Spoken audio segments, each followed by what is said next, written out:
महाजन साहब हैं, हमारे एआईसीसी के मीडिया कोऑर्डिनेटर डॉली शर्मा जी हैं, अनिका मल्होत्रा जी हैं, प्रणव जी हैं, कपिल जी हैं, हमारे नीरज गुप्ता जी हैं और तमाम मीडिया के साथियों। जैसा आप तमाम लोगों को पता है कि बहुत सालों के बाद जम्मू कश्मीर में चुनाव हो रहा है। अब चुनाव का प्रचार काफ़ी तेज़ी से पूरे जम्मू कश्मीर के रीजन में चल रहा है। कांग्रेस के, बीजेपी के और दूसरे पार्टियों के नेताओं लोग घूम फिर के अपना प्रचार कर रहे हैं। काफ़ी वायदे कई पार्टियों से किए जा रहे हैं, लेकिन हम लोगों को पहले तो ये देखना पड़ेगा कि पिछले 8 साल, 9 साल, 10 साल से जो सरकार, भारतीय जनता पार्टी की जो सरकार रही है और जो प्रॉक्सी रूल जो उनका गवर्नर के ऑफिस के द्वारा जो चल रहा है, इसका पहले असेसमेंट करना पड़ेगा कि यहाँ की जनता को कि कैसा ये पिछले 10 साल में इन्होंने क्या दिया है, कैसा रूल किया है। अभी जो कह रहे हैं कि हम ये करेंगे, वो करेंगे, बड़े बड़े वायदे कर रहे हैं, तो पहले हम लोग को देखना पड़ेगा क्या किया। पहली तो बात यह है कि बहुत टॉल क्लेम्स करके इन्होंने यहाँ पे गवर्नर रूल लगाया। उस टाइम पे मुझे याद है कई टेलीविज़न चैनल्स में, नेशनल टेलीविज़न चैनल्स में जम्मू कश्मीर हिंदुस्तान में अलग अलग पैरामीटर्स में कहाँ किस नंबर पे था। ज़्यादातर पैरामीटर्स पे, हेल्थ पे, एजुकेशन पे, इंफ्रास्ट्रक्चर डेवलपमेंट पे, इन्फेंट मोर्टेलिटी पे, कई पैरामीटर्स में उसमें ये बताया गया था कि Jammu Kashmir 2 number, 3 number, 5 number में है पूरे हिंदुस्तान में। लेकिन आज मैं उन तमाम लोगों से, खासकर भारतीय जनता पार्टी के नेताओं से पूछना चाह रहा हूँ कि आज आप जम्मू कश्मीर में आके बड़े बड़े वायदे कर रहे हैं। पहले तो आप अपना रिपोर्ट कार्ड लीजिए, आप पिछले 10 साल में क्या किए जम्मू कश्मीर में। जो उन पैरामीटर्स पे दूसरे तीसरे नंबर पे जम्मू कश्मीर था पूरे हिंदुस्तान में, आज उन पैरामीटर में जम्मू कश्मीर कहाँ ठहरता है। हम बार बार क्लेम करते हैं कि यूपीए के टाइम पे हम 23 करोड़ लोगों को हिंदुस्तान में पॉवर्टी लाइन से उठा के ऊपर, अब वो पॉवर्टी लाइन में हम लोगों ने डाला था। तो आप बताइए कि 10 साल में यहाँ पे कितनी गरीबी आई, कितने लोग गरीबी की रेखा के से ऊपर आपने डाला है, या ज्यादा आपने यहाँ के लोगों को गरीबी के नीचे, गरीबी के रेखा के नीचे आपने धकेला है। तो ये रिपोर्ट कार्ड आना चाहिए। आप कह रहे हैं कि आज जम्मू कश्मीर स्वर्ग जैसा है, स्विट्जरलैंड जैसा है, लेकिन लोग गरीब हैं। आप 10 साल में कितने लोगों को गरीबी रेखा के नीचे भेजे हैं और कितने लोगों को गरीबी रेखा के ऊपर भेजे हैं, इसका तो डेटा आप लोगों के सामने रखो। आप एजुकेशन सेक्टर में क्या किया है, हेल्थ सेक्टर में क्या किया है, कितने पुल बनाए, कितने रोड बनाए, आप कितने टनल्स बनाए, आप इसका तो डेटा तो देना चाहिए आपको, रिपोर्ट कार्ड तो रखना चाहिए। रिपोर्ट कार्ड इनके पास कोई है ही नहीं। लच्छेदारी भाषण, ब्लैंकेट स्टेटमेंट्स, अपोजिशन पार्टीज के नेताओं को और उनके फैमिलियों के खिलाफ अनप शनप कहना और जुमलेबाजी करके चले जा। आज यहाँ पर बार बार ये कह रहे हैं कि आप इलेक्शन इतने दिन बाद करवा रहे हैं। आप लोगों को ये भी जानना चाहिए कि इलेक्शन अपने मन से करवा नहीं रहे। अगर इनका बस चलता और 5 साल, 10 साल, 20 साल जम्मू कश्मीर में चुनाव नहीं करवाते। सुप्रीम कोर्ट के डायरेक्शंस पे आज चुनाव यहाँ पे हो रहा है। सुप्रीम कोर्ट के डायरेक्शन पे आज यहाँ पे चुनाव हो रहा है। आज जो चुनाव हो रहा है तो अलग अलग टैक्टिक्स इस्तेमाल करके छोटे मोटे पार्टियों को खड़ा करना, उनको शायद इंडिपेंडेंट खड़ा करना, शायद देना, और चाह रहे हैं कि यहाँ पे फ्रैक्चर्ड मैंडेट रहे, यहाँ पे चाह रहे हैं कि इंस्टेबल गवर्नमेंट रहे। क्योंकि भारतीय जनता पार्टी का जो तरीका है सत्ता हथियाना का अलग अलग स्टेट्स में, अगर आप देखें, कर्नाटक में इन्होंने किया, महाराष्ट्र में किया, मध्य प्रदेश में किया, गोवा में किया, मेघालय में किया, अरुणाचल प्रदेश में किया, बिहार में भी पहले किया था। तो ये अलग अलग स्टेट्स में इनका जो तरीका देखेंगे, ये चाहते हैं कि या तो इनकी सरकार बन जाए, अगर इनकी सरकार नहीं बन रही तो इनस्टेबल गवर्नमेंट है, फ्रैक्चर्ड मैंडेट लोग दें, ताकि ये अपनी गवर्नर को वहां पे अपने गवर्नर को इस्तेमाल करें। क्योंकि ज्यादातर गवर्नर इन्हीं के हैं हर स्टेट में। सेंट्रल गवर्नमेंट जो सीट्स इनके आ जाए, ये सब मिला के खिचड़ी या तो गवर्नमेंट बना ले, या नहीं तो इंस्टेबल, अगर किसी दूसरों की सरकार भी बने तो इतनी इंस्टेबल रहे कि ये ऊपर से रूल करें। तो इसीलिए तो पहली बार मैं ये जम्मू की जनता से, जम्मू कश्मीर की जनता से मैं ये अपील करना चाह रहा हूं कि एक तरफा वोट नेशनल कॉन्फ्रेंस और कांग्रेस को दीजिए ताकि हमें स्टेबल गवर्नमेंट दे पाए, ताकि फुल फ्लेज मैंडेट हमें मिले और हम लोग आप लोगों को स्टेबल गवर्नमेंट दे पाए। स्टेबल गवर्नमेंट ही यहाँ पे डेवलपमेंट ला सकती है, इनस्टेबल गवर्नमेंट ला नहीं सकती। तो इनकी जो स्ट्रैटेजी है, इनकी जो टैक्टिक्स हैं, इस पे आपको देखना पड़ेगा। You have to read through this, you have to see through this कि ये इनकी स्ट्रैटेजी के इनस्टेबल गवर्नमेंट बनाना चाहते हैं। यहाँ पे बहुत क्लेम्स किए जा रहे हैं, वो लोग भी क्लेम कर रहे हैं, कह रहे हैं कि 5 लाख नौकरियां देंगे। हम उनसे सवाल पूछना चाह रहे हैं, भाई 1 लाख वैकेंसी जो है और जो सैंक्शन वैकेंसीज 1 लाख है, उसका क्या? आप पिछले 10 साल में क्यों नहीं इसको भर्ती किए? आप बताइए कि कितने नए जॉब्स आपने क्रिएट किए? यहाँ पे तो प्राइवेट सेक्टर तो बिल्कुल खत्म हो गया, लोकल लोगों को तो कुछ मिल ही नहीं रहा। 1 लाख वैकेंसीज खाली पड़े हैं, आप उसको भर नहीं रहे हैं, आप कह रहे हैं 5 लाख वैकेंसीज की। आपको याद दिला दूं मैं, इसी तरह से उन्होंने जुमलाबाजी किया था पहले के साल में 2 करोड़ नौकरियां देंगे। 10 साल हो गए, 11 साल अब हो गए, 20-22 करोड़ नौकरियां देना चाहिए था हिंदुस्तान भर पे, वो नौकरियां तो ये दे नहीं पा रहे। लेकिन अब आप बताइए कि ये नौकरियां देने वाला जो मामला है, इसमें इन्होंने कितने नए नौकरियां क्रिएट किए हैं, कहां से नौकरियां देंगे? 1 लाख नौकरियां क्यों भर्ती नहीं की? अनएम्प्लॉयमेंट रेट हिंदुस्तान में सबसे हाईएस्ट है, विमेन अनएम्प्लॉयमेंट रेट हिंदुस्तान में सबसे हाईएस्ट है, प्राइवेट सेक्टर में तो बिल्कुल कुछ है ही नहीं। दूसरा जो है, यहाँ पे जो थोड़ा बहुत जो बिजनेस हो सकता था, थोड़ा बहुत जो एम्प्लॉयमेंट क्रिएट हो सकता था, वो सारे ठेके बाहर के लोगों को दिया। माइनिंग में ठेका बाहर के लोगों को, सैंड में ठेका बाहर के लोगों को, ग्रेवल में, और जितना कंस्ट्रक्शन एक्टिविटी थोड़ी बहुत जो चल रही है उसमें सारे कॉन्ट्रैक्टर बाहर क्या करेंगे?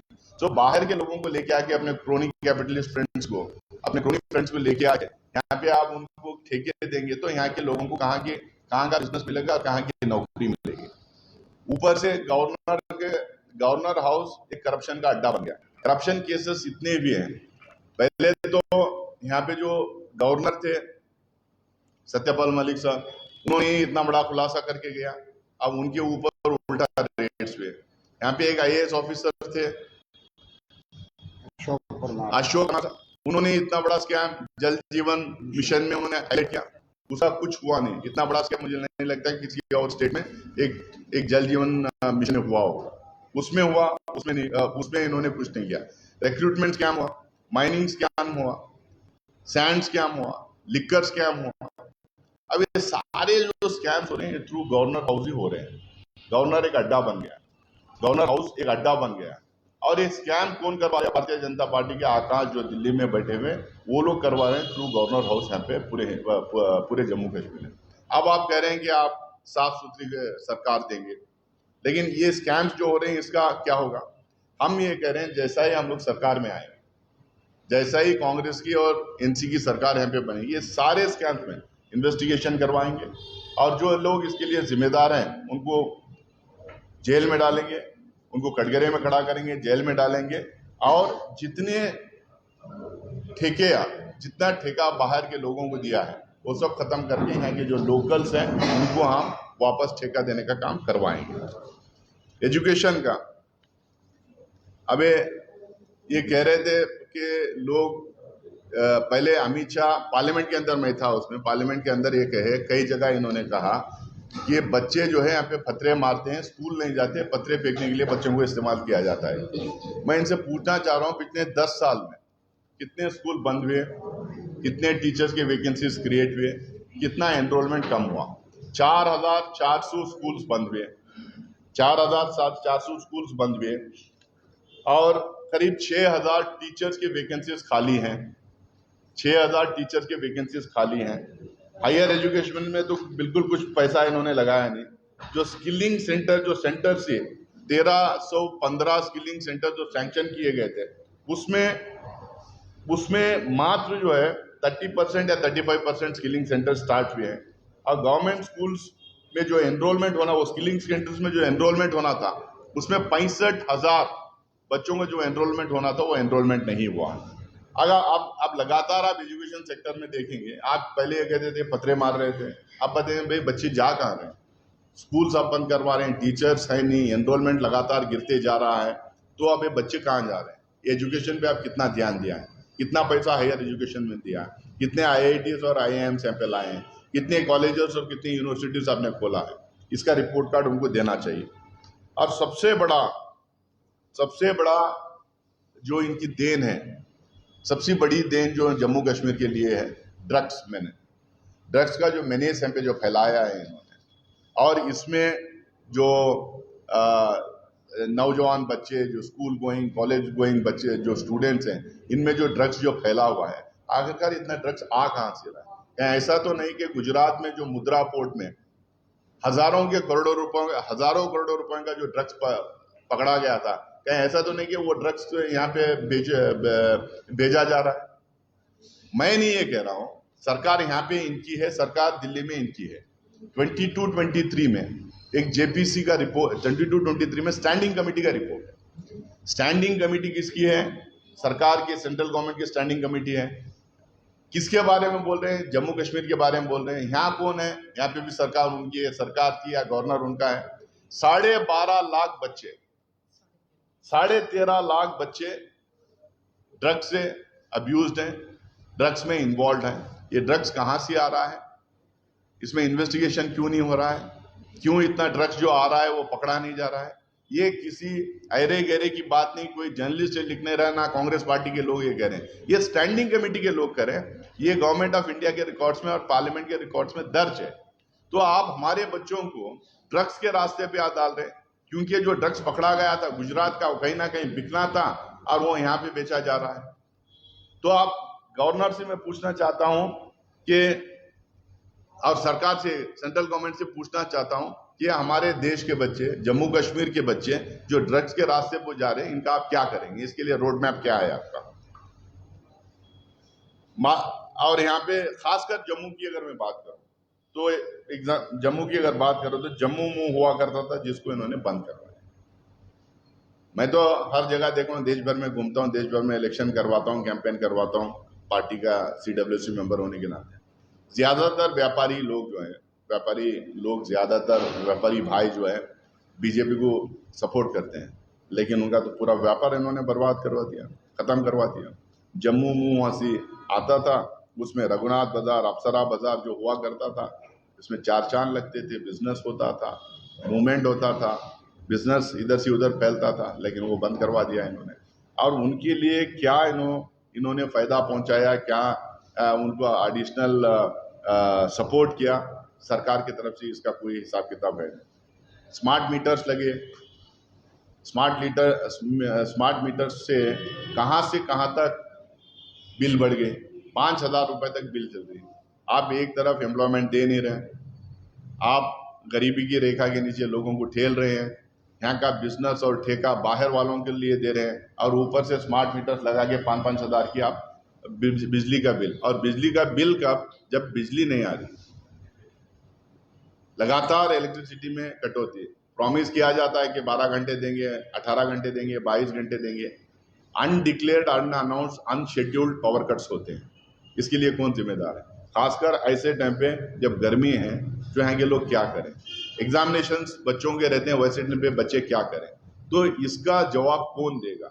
अमित शाह इसके बारे में क्यों नहीं बात करते? JP नड्डा आज आए हैं, वो क्यों नहीं बात की इसके बारे में? नितिन गडकरी तो खुला बोल के चले गए कि मैं गलत बयानबाजी नहीं करूंगा, मैं झूठे वायदे और अनाउंसमेंट नहीं करूंगा। तो इसका मतलब जितने झूठे वायदे कर रहे हैं JP नड्डा, जितने वायदे कर रहे हैं, अनाउंसमेंट कर रहे हैं अमित शाह जी और नड्डा जी, इसका मतलब नितिन गडकरी कह रहे हैं, वो खुद ही मान रहे हैं कि सब झूठे वायदे करके जा रहे हैं, बड़े बड़े अनाउंसमेंट ये करते हैं, कुछ होता नहीं, ये खुद ही मान रहे हैं। वाटर स्केर्सिटी तो आपको पता है, ना बिजली ना पानी, ना सड़क, ना पुल, ना टनल, ना मकान, ना एम्प्लॉयमेंट। और उसके बावजूद आप कह रहे हैं कि लोग आपको वोट दें। कैसा लोग वोट देंगे? नितिन गडकरी ने बताया कि स्विट्जरलैंड की तरह है, पर जनता गरीब है। भाई आप 10 साल में जनता को आपने ठेला है, गरीबी की रेखा के नीचे 10 साल में आपने जनता को ठेला है। तो इसके अलावा बहुत सारा यहाँ पे नैरेटिव बन रहा है। हमारे कांग्रेस प्रेसिडेंट कल यहाँ पे थे, आप सारे लोग वहाँ पे थे, तो उसमें उन्होंने अनाउंसमेंट किया है। पहले भी श्रीनगर में जब आए थे तो गारंटीज उनके द्वारा ही अनाउंस करवाया गया था। हम लोगों ने बहुत क्लियरली बोला है कि जो जम्मू कश्मीर के महिलाएं हैं उनको फ़ायदा पहुंचना चाहिए, और जो बुजुर्ग महिलाएं रहेगी उनको 3,000 रुपये हम हर महीना उनके अकाउंट में डालेंगे, और जो सेल्फ हेल्प ग्रुप्स के जो महिलाएं हैं उनको 5 लाख रुपए तक का हम लोग इंटरेस्ट फ्री लोन देंगे। इंटरेस्ट फ्री लोन 5 लाख रुपए तक देंगे। हेल्थ सेक्टर में हम लोगों ने कहा है कि 25 लाख रुपए तक का इंश्योरेंस 25 लाख रुपए तक का इंश्योरेंस देंगे। हर तहसील में मोबाइल क्लिनिक यानी कि एम्बुलेंस रख के मोबाइल क्लिनिक हम लोग स्टार्ट करेंगे। हर डिस्ट्रिक्ट में सुपर स्पेशलिटी हम लोग हॉस्पिटल बनाएंगे, और ताकि हेल्थ सेवा जो है तेज़ी से पहुंचे। हमने कहा कि आधे घंटे में हमारे डॉक्टर्स पहुंच जाए, यानी तो हमारी मोबाइल वैन पहुंच जाए, हर घर तक हम अच्छा सा स्वास्थ्य और अच्छे से इलाज करने की सेवा पहुंचाने की हम कोशिश करेंगे। दूसरा, हम लोगों ने कहा कि ये जितने स्कूल्स बंद हुए हैं ये स्कूल्स हम ओपन करेंगे। जितने वैकेंसी टीचर्स के हैं उसको टीचर्स की वापस उनको बहाल करेंगे। हम एडिशनल स्कूल्स खोलेंगे, एडिशनल कॉलेजेस खोलेंगे, और हर घर तक हम तालीम पहुंचाने का काम हम करेंगे। ये हमारा ये है। हम लोगों ने ओबीसी के लिए कहा है। ये बहुत कह रहे हैं कि ओबीसी कांग्रेस पार्टी आएगी तो आरक्षण छीन लेगी। डरा रहे हैं, डराना, धमकाना, डिवाइड करना, लड़वाना, इनका काम यही है। लेकिन कांग्रेस पार्टी हमेशा उन तमाम लोगों के साथ खड़ी हुई है जो डिसएडवांटेजेस सिचुएशन में इस देश में पैदा हुए हैं। जो लोग जिनको level playing field by birth नहीं मिलती है, वैसे लोगों के साथ हमेशा खड़ी हुई। इसीलिए राहुल गांधी जी और मल्लिकार्जुन खड़गे साहब लगातार ये बोलते भी हैं, और हम लोग पार्लियामेंट इलेक्शन के टाइम पे ऐलान भी किया कि हम कास्ट सेंसस करवाएंगे, ताकि कास्ट सेंसस के थ्रू हम लोगों को ये पता चले किस जात में कितनी तरक्की की है, किस जात में कितने ग्रेजुएट्स हैं, कितने पोस्ट ग्रेजुएट्स हैं, कितना इनकम है, कितनी ज़मीन है, कितनी लैंड होल्डिंग है, कितना बिजनेस करवाते हैं, ताकि हमें डेटा अगर मिले तो हम लोगों को आसान होगा उन कम्युनिटीज़ को टारगेट करके उनको स्कीम्स बनाने के लिए, प्रोग्राम्स बनाने के लिए, और उनकी तरक्की करवाने के लिए। तो हम जब पूरे ऑल इंडिया लेवल पे हम कह रहे हैं कि हम कास्ट सेंसस करवाएंगे, हम कह रहे हैं कि ऑल इंडिया लेवल पे हमने पार्लियामेंट इलेक्शन में मुद्दा बनाया था कि constitution, democracy, reservation, caste census ये सब होना चाहिए करके, और कॉन्स्टिट्यूशन बदलने की, रिजर्वेशन बदलने की आज के दिन कोई बात करता है? कौन बात किया था? मोहन भागवत कौन है? आरएसएस के चीफ है, उन्होंने कहा था रिजर्वेशन खत्म होना। राजा भैया ने कहा था रिजर्वेशन खत्म होना। इनके एक सांसद कर्नाटका, मेरे स्टेट से आते हैं, अनंत कुमार हेगड़े, यूपी के एक सांसद, उन्होंने कहा था रिजर्वेशन खत्म हुआ। इनके लोग जब कहते हैं रिजर्वेशन खत्म होना, कोई क्लैरिफिकेशन इनके नेताओं से नहीं आती। नरेंद्र मोदी जी उसके ऊपर कोई क्लैरिफिकेशन नहीं देते, अमित शाह कोई क्लैरिफिकेशन नहीं देते। यहाँ के लोगों को उकसाते हैं कि आपका रिजर्वेशन खत्म हो जाएगा। लेकिन हम लोग एकदम साफ कह रहे हैं, हम लोग हमेशा इस देश की गरीब जनता के साथ, किसी भी जात का हो, गरीब जनता के साथ हम खड़े रहे हैं। उनके लिए स्कीम्स और प्रोग्राम्स हम बनाते हैं। उनको जो सुविधाएं कॉन्स्टिट्यूशनली मैंडेटेड सुविधाएं या फैसिलिटीज जो उनको मिले हैं, उनको हम लोग खत्म करने की कभी बात नहीं करते, उल्टा उनको बढ़ाने की हम लोग बात करते हैं। अब बीजेपी का नया कश्मीर जो बार बार ये कहते हैं कि हम डेवलपमेंट करेंगे, हम यहाँ पे राहत पहुँचाएंगे, पानी पहुँचाएंगे, इलेक्ट्रिसिटी पहुँचाएंगे। मैं ऑलरेडी बोल चुका हूँ कि इन्होंने क्या क्या यहाँ पे क्या क्या किया है। मैं और बहुत ज़्यादा आपका टाइम नहीं लेना चाहूँगा। मैं इतना ही कहूँगा कि हम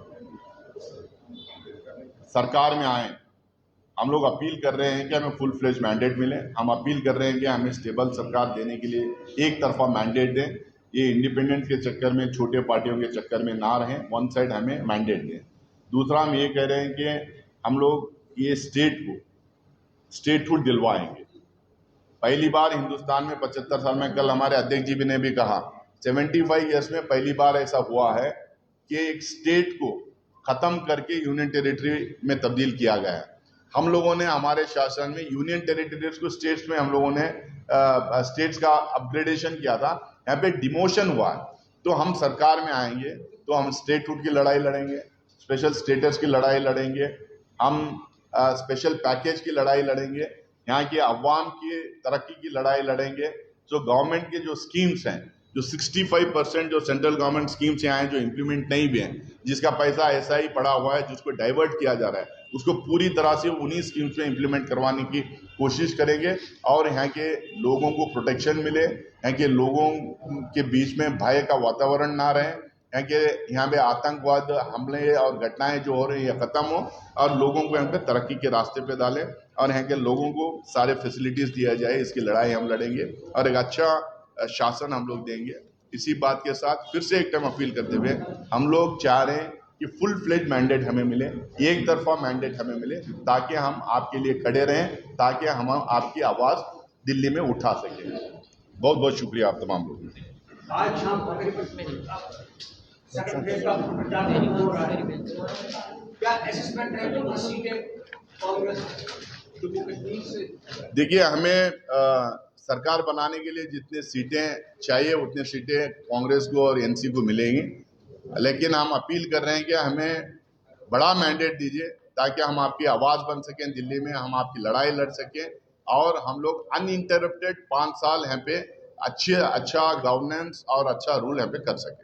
मेरा एक सवाल रहेगा, संतोष साहब बोलिए। अमेरिका की एक अदालत डिस्ट्रिक्ट अदालत ने समन भेजे हैं जो सुरक्षा सलाहकार जो अजीत डोभाल का और पूरब जो है राह के प्रमुख हैं कि उन्होंने अमेरिका के एक नागरिक, वो इलाहाबादी है, वहाँ पे उसकी नागरिकता है, उस संबंध भेजा 21 दिन में जवाब दें क्योंकि उसकी हत्या के बीच में ये शामिल है। क्या कहेंगे? दिया है उसका जो कथनी है कि